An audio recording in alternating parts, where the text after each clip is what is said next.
Hello. In sa vain trong tek mi puite chap char ko chibai ka bu vek chewa va in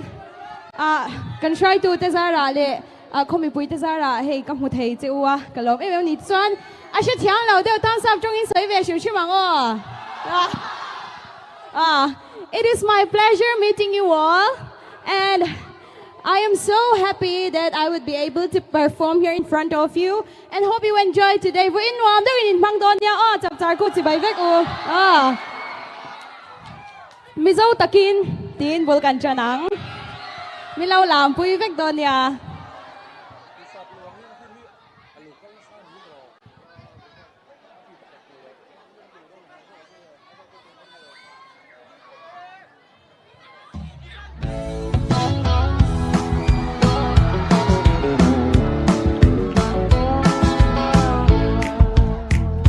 Ô dấu đắm khăn này chun o bôi bờ mình tiếc hia và xoắn đôi ngón chỉ về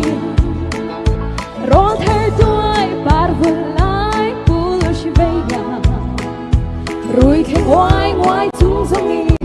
quay làm má rắm hung hăng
chị bay cái lò mẹ à anh lấy cái lò mẹ